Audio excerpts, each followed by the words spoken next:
Hey guys, OGalbina here, bringing you guys another Draft League tier list video. Today we're going to be looking at a quintessential, incredibly important typing on every Draft League team, that being the ground type.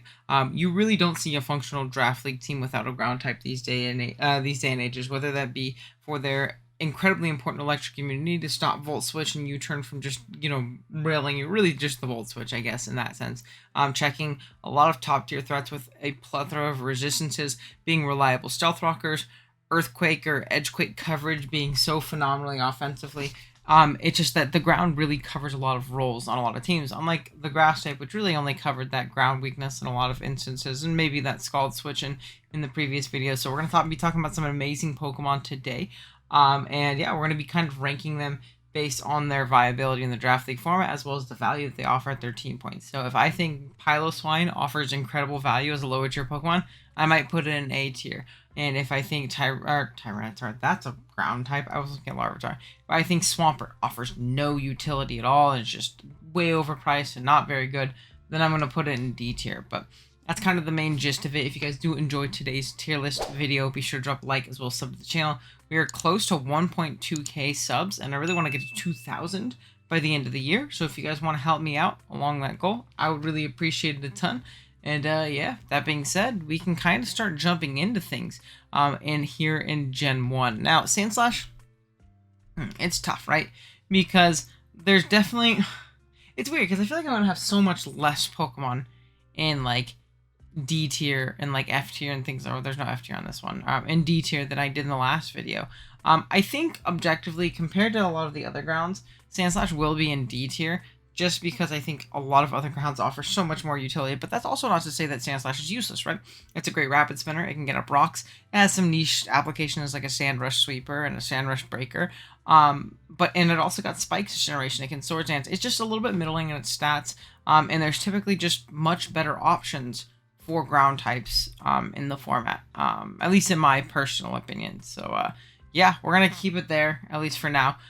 Next up, we're gonna jump into the Nidos, and a lot of the time it's a pretty hot debate which one is better. Personally, I'm a bit more of a Nidoking guy, and I'm gonna go ahead and put an A tier along with Nidoqueen. Now, they do function very similarly at times, right? Poison Ground is still a solid defensive typing. It's very anti-meta and checking things like Cocozera very well, which is amazing to have, right? So those things don't just bully down your team, but Sheer Force Life Orb sets just don't have switch-ins. Whether you be the little bit slower and bulkier Nidoqueen or the little bit faster and more offensive Nidoking, it really depends on your team composition, what your team really appreciates. I love both of these Pokemon, though, and I think they're definitely up there in A tier and maybe even borderline S tier for the great value that they really do offer. But yeah, they're absolutely amazing Pokemon. They definitely deserve to be up here. Next up, though, we have Dugtrio and Alolan Dugtrio. Now, these ones are actually going to be pretty different despite being very similar, obviously. I'm going to have Dugtrio in B, and this is assuming that this is Arena Trap Dugtrio, and then Alolan Dugtrio in D, and we'll kind of talk about these guys together. The reason Dugtrio is a great Pokemon isn't because it's strong, isn't because of its great speed tier or anything like that. It's solely because of the ability to Arena Trap. One, forcing a ton of prep, and two, if prep isn't properly functioned around this Dugtrio, it comes in and really facilitates other members, trapping steel types and maybe a rock or a poison or something like that, trapping them in a fire, killing them or really weakening them severely with Earthquake, Stone Edge, Aerial Ace even in some instances, things like that. And then really setting up the rest of your team to really function well and break through opposing squads. So that's why Dugtrio is good. Alolan Dugtrio is just Dougie, but worse in every way. The added steel typing is nice, obviously. Being a steel type is a great thing, but you're not a very traditional steel type in the bulky sense. You're not the fattest thing in the world, right? So Dougie is pretty mediocre Alolan Dougie is pretty mediocre when it comes to that. It's a little bit slower as well, which is never a good thing, on top of not having Arena Trap and having, I think, Sand Force and Tangling Air. Now, again, there is some viability out of Dugtrio. It's like a lower tier random Sand Abuser or something like that, because Sand Force, Earthquakes, and things like that can be very strong.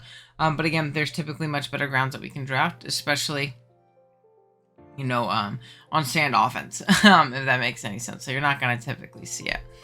It's a bit tough because our next couple ground types are actually pretty darn bad, though. We're going to put Golem down here as well as Marowak. Now, Golem decently, I don't know, I've never seen Golem drafted, regular Golem. I've seen a Alolan Golem drafted, but he's not a ground type. I do love me some Alolan Golem. If you guys haven't checked out a Sports Circuit movie, I loved Alolan Golem in that season, in that run. But Golem doesn't really offer much. It's slow, it's not the bulkiest thing in the world. Sturdy can be cool, but it's just kind of a product of there being so many better grounds that can kind of fill and function in the way that you need it to. Better than something like Golem. And Marowak just doesn't have any of that defensive utility. It has to avoid knockoffs like it is a, I don't know, like an Alakazam. There you go, that's a Frost Psychic type. In the sense that if you get your Thick Cloak knocked off, you're weak, and you're not the, particularly bulky. Otherwise, and you don't offer a lot of the defensive utility that other grounds are going to offer to your team. So I personally would never draft Marowak outside of a joke or a gimmick. Next up, we have Rhydon, which is another really solid Pokemon. We're going to go ahead and put in C tier right here. Within a Eviolite, this thing becomes an incredibly reliable rocker. Even a Swords Dance or Rock Polish Sweeper. I've even seen non-choice variants of Rhydon really put in a lot of work, whether that be in team tours and things like that, like a Choice Band or versus Berry Rhydons and things like that. I saw Soft Sand pop off in a low tier tournament game recently for our Clash of Kings team. So there's a lot of things that Rhydon can really do, whether it be that fat rocker, physically defensive check to X Pokemon, or be that offensive low tier breaker with an Eviolite to, guarantee a turn to set up and things like that. And it really appreciates the removal of hidden power as well. No longer having those double weaknesses to water and grass. Oh, maybe if I yawn a bunch, this video, guys, it's just going to happen. Via a product of me being up at midnight recording. Let's try to get some content, rolled out to you guys over the next couple days, because I'm going to be in Disneyland. Tomorrow morning I'm flying out, so staying up a little bit late to get a few videos recorded. Hopefully, maybe it's just this one. Who knows? But yeah. Next up, we have Quagsire. Now, I'm going to put Quagsire in C because I'm personally not the biggest fan of it, but I do see the utility that it offers in being anti-setup. Water Ground is an amazing typing, which we'll talk about as we go forward here. Again, it's a very, very solid Pokemon. On paper, it just falls up a little bit short in the bulk category for me. It ends up getting to a KO by a lot of Life Orb Bonds, especially those setup sweepers that you're gonna try to deter out anyways. You're gonna kind of get to a KO by. So, I see it as a bit counterproductive in some matchups, and it's very passive in a lot of matchups as well. It can be pretty well exploited with proper prep. So, I'm going to go ahead and put it in C tier. But again, it's definitely a very usable Pokemon. Next up, we have Gligar. I'm going to go ahead and put Gligar in C tier right here, right in between these two guys. Another very nice Eviolite bulky ground type user. It can grab momentum with U-turn, knock off rocks, earthquake. You can even double dance if you want. It's another Pokemon that really appreciates the removal of hidden power ice. Now it doesn't have to fear them running around, and it can check the things it wants to much better. Immunity and being immune to toxic is incredible on a Pokemon like this. And again, it offers just great utility overall. It's a bit weaker and a little bit more passive, which is why I personally have it below Rhydon. I like Rhydon a lot. That was one of my favorite low tier grounds for drafts. So that's honestly personal preference. I could totally understand seeing Gligar at the top of C tier though, or at least above Rhydon right now. Now we have a pair of Pokemon. We have our first Mega Pokemon, but this is going to be maybe a hot take. I'm going to put Steelix in B and Mega Steelix in C. Now, no matter how you look at it, one, it's weird that I have the Mega below the regular Pokemon, which might not be the first time this happens, or the last time this happens on this tier list. Hint, hint. Actually, it's going to happen. Okay, TV. The TV just scared the heck out of me. It's not going to be the first, nor second, nor third. We're going to have a few times where this ends up happening, but Steelix, personally, is just like my go-to ground type. I absolutely love it. It doubles up as your Steel on a lot of drafts. It's incredibly reliable as a rocker. Sheer Force is actually a really slept-on ability on it, in my personal opinion, whether it be Life Orb variants, which are pretty solid, and it having good moves to take advantage of Sheer Force. Or just having Sheer Force because you know that you're going to be switching this thing in on hits, so Sturdy isn't going to matter. And getting that extra oomph out of your Rock Slides that you might run around, or your Fire Fang or something like that, which I think is really cool. And it's overall just an amazing Pokemon for its price point. It's very, very cheap a lot of the times, and it covers, teams very well. And again, Sturdy is also a great ability. I run Heavy Duty Boots Sturdy Steelix for, Lando Eyes, so that I could, Ice Fang them down and things like that. So it's definitely an amazing Pokemon, in my opinion. Mega Steelix is also one that I really want to try, but two, that is very good. right? It's, again, a really reliable rocker. It's incredibly strong. Body Pressure is a great tool for both of them, which I kind of forgot to mention with regular Steelix.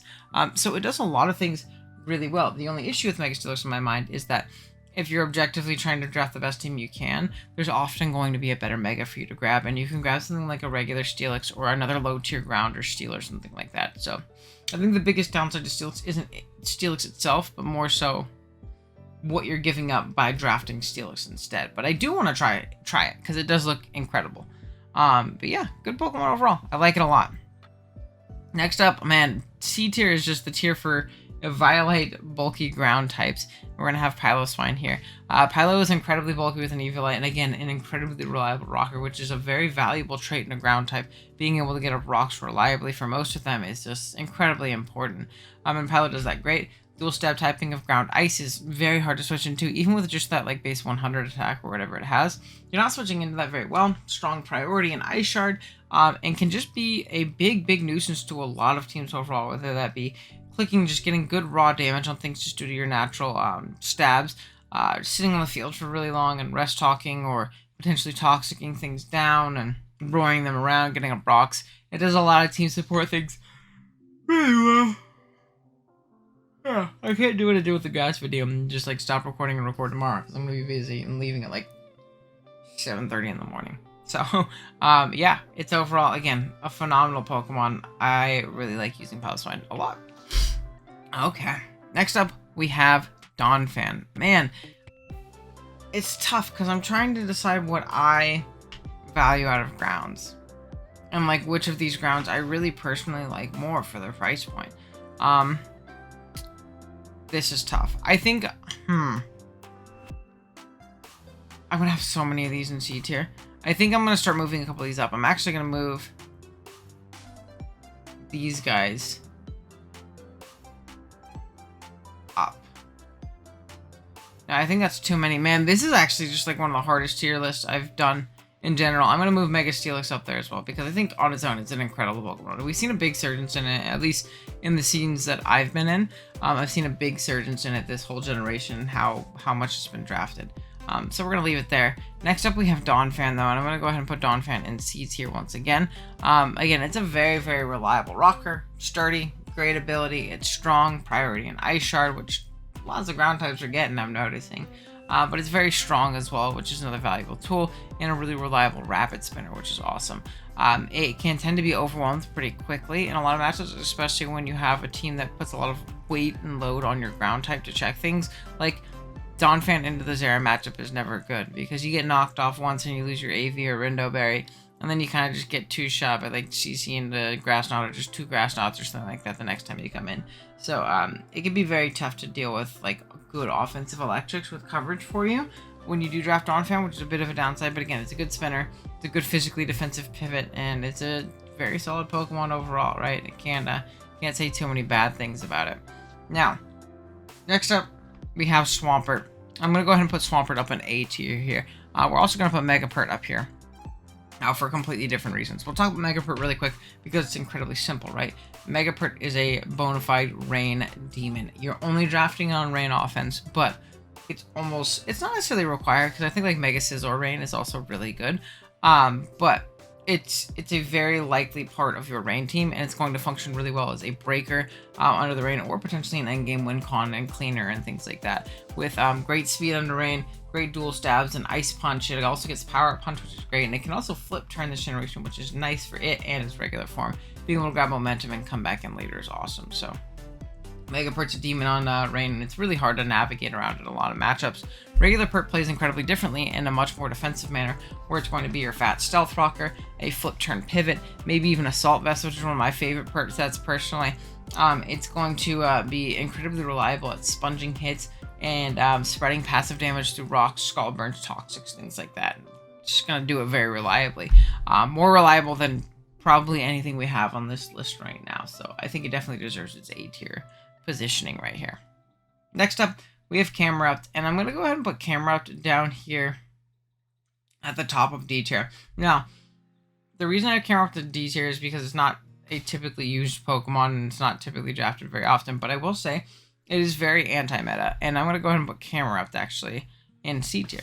at the top of C tier because it's another Pokemon I genuinely love. In the sense they're anti-meta in the sense that they check top tier offensive electrics very well. Even the ones with grass knot like Zeracoco, it checks them very, very well with that dual fire typing. No more hidden power means no more HP water randomly getting thrown at these Pokemon, particularly Mega Camel in that sense. But just the ability to check like Coco Zera very well is incredibly valuable for something like regular Camerupt, and gives it a niche in the format, which is nice. Mega Camel does that and more. Again, you do end up kind of using up your Mega Slot for it, but if you need to save some points, I highly recommend you try Mega Camel if you haven't already, man. That thing is so much fun with Sheer Force, Flamethrower, Fire Blast, Earth Powers, things like that, Ancient Power. This thing hits like an absolute truck. It's very bulky. It's always going to trade 1-for-1, which is awesome. I love it with grassy terrain. Like Rillaboom Camerupt is so much fun to use too. It's a great Pokemon. I really don't have much other to say than Camerupt's a really slept on Mega, and you should consider trying it out. I'm also going to put Trapinch in D tier here as well, just because it has niche application as a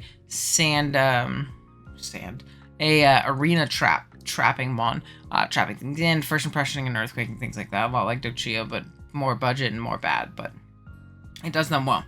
Next up, I'm going to go back up to B tier. I'm going to put Flygon here, much to the dismay of Kurt, who thinks that Flygon is terrible, but let me tell you, I actually really, really enjoy Flygon. I think it's a very solid Pokemon, whether that be with Scarf sets, DD variants mixed, or fully special Life Orb variants can be very tough to deal with, or even just like fat Spadef sets, fat Fizdef sets with like Rocky helmets. It's a great Edgequake switch-in, being ground flying plus levitate, meaning it walls all grounds and, well, most grounds unless they have Ice Punch or Ice Beam, which is obviously nice, and you can often use yourself as a pivot and force them out, or you turn out or something like that, which is nice. Also gets access to Defog.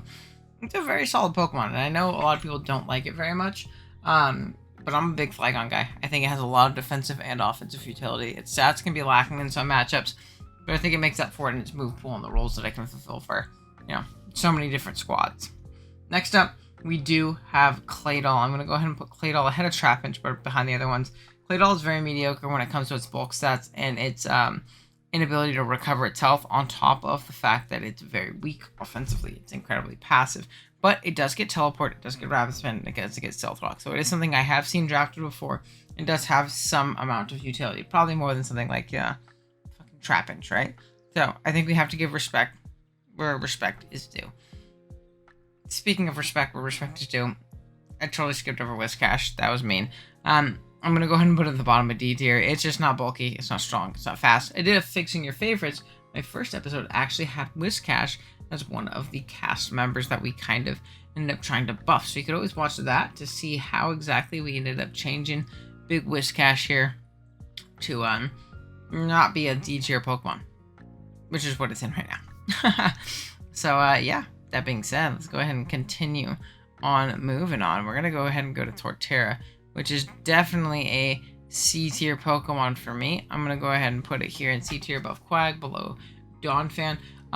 Grass Ground is a very solid defensive typing. Again, that Edgequake resistance is amazing. Reliable rocker, checks offensive electrics very well. Does a lot of things that you need out of a bulky ground and a bulky grass, really.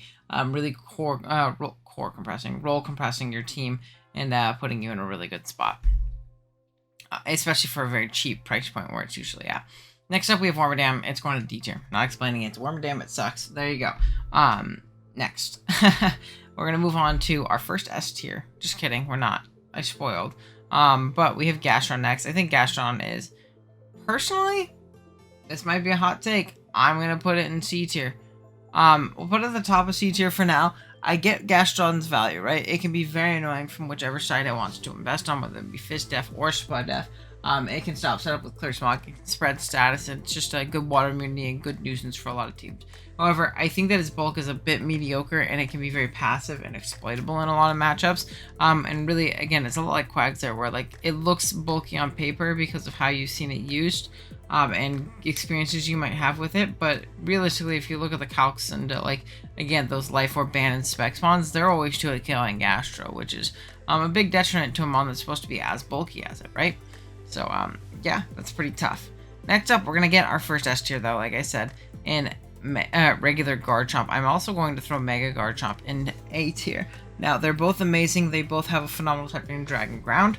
The big downside to Mega Chomp opposed to regular Garchomp is going to be that 10 base speed loss from 102 to 92, which is really an important speed tier. Not only not outspeeding base 100s anymore, but even base 95s can be pretty tough. Now they do have a way of boosting their speed this generation with Swords Dance plus Scale Shot, working as a pseudo Dragon Dance-ish type of move, allowing it to set up and sweep much easier. Regular Garchomp is a great Scarfer. It's a great Rocker. It's spread status. They can both be mixed. They can really both all do these things. And Mega Chomp is a little bit more of I don't know. I would debatably put Mega Chomp in S tier because I think it is that damn good.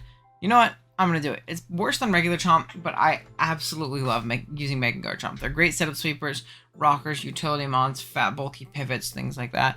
And they're going to do well as long as you don't suck with them, which is easier said than done.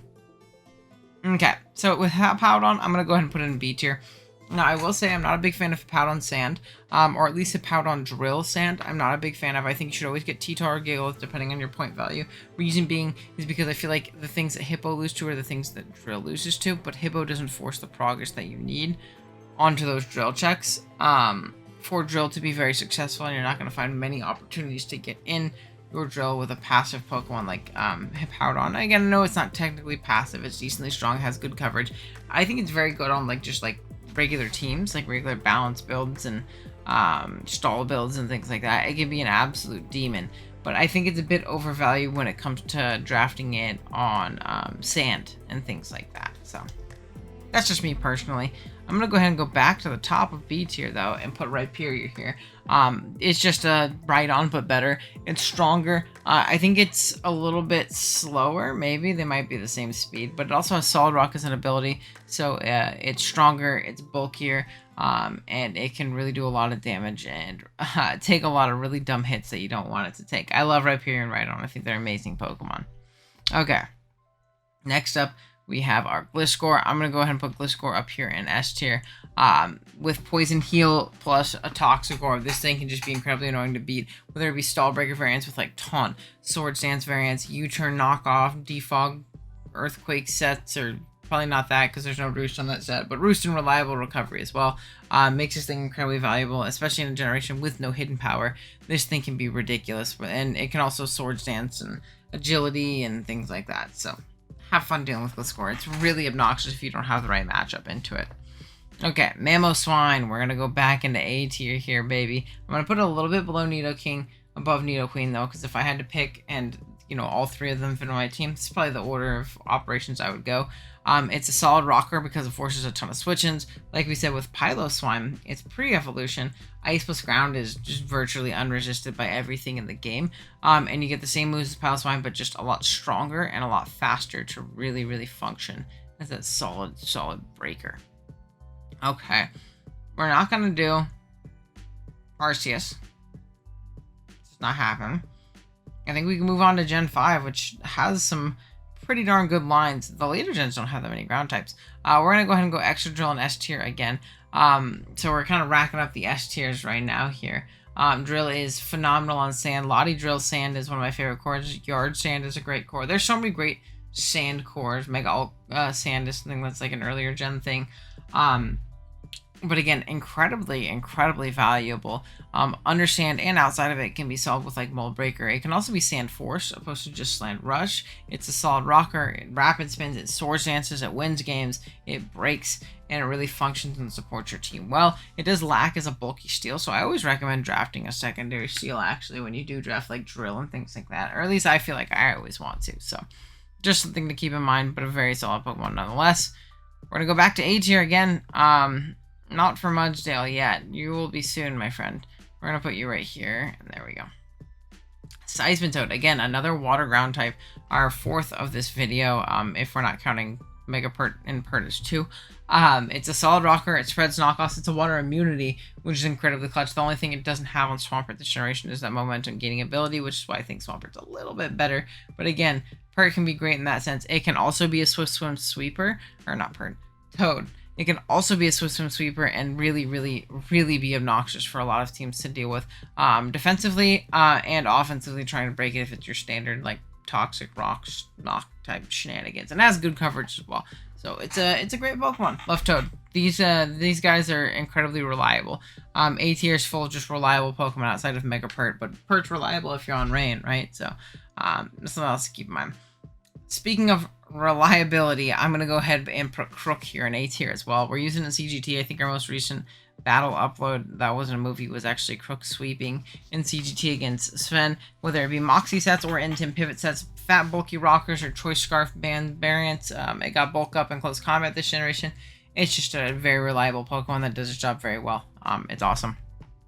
Again, this might be a hot take. It's gonna stay at the bottom of A tier no matter what we do. We're gonna go ahead and put Stunfisk here in A tier. I think for the value this thing offers, for the price point that it's typically at, the things it checks at the top of the meta, whether it be those top tier electrics, top tier flyings as well due to its electric typing, and even things like Mega Scizor as well. This thing's just an amazing check to so many different Pokemon for a great price point, and reliably gets rocks it spreads status, particularly Paras, which a lot of teams really enjoy. And it's a great Pokemon, so it gets to go up here. Okay, next up we have Golurk. Golurk's gonna go ahead and go in C tier as well. It's a good offensive choice for a ground. It really lacks a lot of the defensive utility that other teams get, but ground plus Ghost is just a great typing this generation. Ghost is the best typing offensively, and ground's pretty close behind it. So really neat lethal stab combination. They get some pretty cool abilities in like No Guard and Iron Fist, depending on how you're feeling that day, right? So it's a very solid Pokemon. Okay. Now, next up, I'm going to be tearing this Landorus Incarnate as if it is Sheer Force, which means that he does get to go in S tier up here, fortunately. It's an incredible Pokemon. It's very strong. It does not have very good switch-ins. It has a solid speed tier in 101, outspeeding everything 100 and below without a Scarf, which is awesome. It can Rock Polish, Calm Mind, Swords Dance, be mixed, physical special, things like that. And again, really wreak havoc on opposing team with Sheer Force, Life Orb, and, you know, cause some damage, which is kind of Landorus' whole thing. Landorus Therian, though, is a lot more defensive in nature. I'm going to go ahead, personally, I'm going to have it over Gliscor. I know a lot of people would put Gliscor above it, but I'm definitely a big Lando T guy. It's a great pivot. U-turns around, knocks off, gets up rocks, can double dance and win, can be a phenomenal Scarfer. And its stat spread is very moldable into doing a ton of different things that can really help you out. So, great Pokemon, in my opinion. Phenomenal Pokemon. Okay, next up, we move on to Gen 6 already, which is pretty darn crazy. There's really not that much left. We're going to go ahead and go with Diggersby next. I'm going to go ahead and put Diggersby here, probably at the upside of B tier. Incredibly strong Pokemon, lacks a lot of the defensive utility that a ground or normal would typically have, but that means you're switching into normal plus ground, huge power, which just isn't really a viable thing. It can Swords Dance, it can Agility, it can do both, it can U-turn and be Scarf or Band, it can be just Life Orb. There's a lot of things that Diggersby can do really well, and it's really, really tough to deal with over the course of the game, so I think it deserves that respect at the very least. On to the last ground type line from Gen 6 here. We're going to go ahead and put Zydog here in, like, C tier. It has great potential with arrows and being fast, but it's still just very weak. I think if it was a little bit stronger, it would be pretty cracked, but it's pretty darn weak as of right now. Zygarde, though, I'm personally going to put Zygarde in S tier. I like it a lot. I know a lot of people aren't a big fan of its slower nature this generation, losing the ability to Z-move past its checks, but I can still check them with sub-toxicing variants or just Dragon Dance Coil sub variants, really not having that sub broken too easily just because of how bulky this thing is. No more hidden power means those defensive sets are a lot better, and you can really set up and go to town on a lot of Pokemon. A lot of grass types that are going to have to switch in on those 1,000 arrows you can really exploit. So, great Pokemon. Next is going to be Big Mudsdale. Mudsdale is going to go in C tier for me again. Let's go ahead and adjust these a little bit. Yeah, Mudsdale's a very reliable rocker. Stamina is an awesome ability. Anytime you get hit, your defense rises. On a Pokemon with as much defense as Mudsdale is great. It's very strong offensively too. I've seen Choice Band Mudsdales go crazy, Mudsdales go crazy with Earthquake, Heavy Slam, Close Combat, Stone Edge, Rock Slide, things like that. It can really punch a hole, but it can also be very defensive. Rest Talk variants are great. It's a reliable rocker. Yada, yada, yada. You know the drill. Next up, oh, we are so close, and I'm so ready to go to bed. I'm editing this in the morning before I fly out. We are going to have the Palossand. I'm going to go ahead and personally put Palossand here. In, I think, D tier. Now, it's not the worst thing in the world. I think if Water Compaction was a Water Immunity, this Pokemon would be incredible. It's unfortunately not. It's a little bit more slow and passive, but Ghost Ground is a solid defensive typing and offensive typing in a lot of instances, so it can be very strong nonetheless. Yeah, next up, though, what do we have? With Galarian Stunfisk. This thing is terrible. It's going down here at the bottom of D tier, below, Quiver Dance, potential Wormadam. This Pokemon, it doesn't get reliable Steel Stab outside of Metal Claw. Its own ability fucks it over sometimes. Like, this thing doesn't even check Koko because you lose your ground type when you try and switch into it.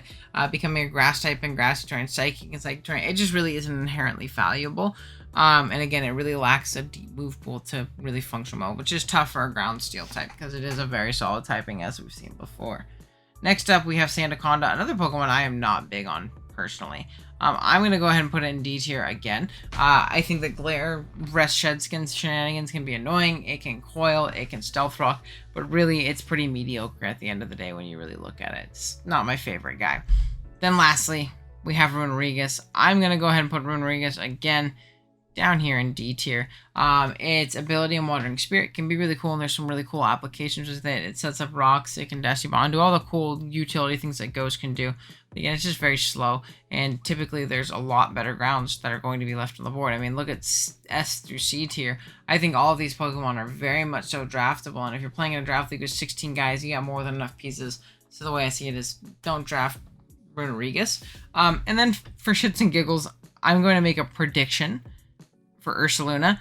If it is in Scarlet and Violet, I think it is going to be an S tier Pokemon. That Pokemon with Ground plus Normal Stab, which we saw was really broken with Diggersby, on top of Guts with Facade and Earthquake and Close Combat, and all the covers that Ursaring gets if it keeps all that stuff, is quite literally insane. Like, it's just not going to be a good time for opposing teams trying to switch into it. It's going to have to be exploited via its speed tier and be outsped, but even then, you're not really killing that thing in one hit, man. It's a very, very strong Pokemon, and it's going to be very tough to deal with in Scarlet and Violet. But yeah, that being said, only a 30-minute tier list, but I think we got everything. Let's go ahead and just make sure there's no fully evolved Pokemon hiding out in here. No NFEs. Oh, we could put Baby Hippo in D tier as well. I'm not a big Baby Hippo guy, but he does set up the sand for a very budget price, so he does have a niche. Yeah, other than that, everything's either banned or NFE and Little Cup. So thank you guys so much for watching. If you did enjoy, be sure to drop a like, and if you're new here, be sure to drop a sub. Again, on our way to 2,000 subs, I'd really appreciate it a ton. And yeah, with that being said, I'll see you guys in the next one. Later.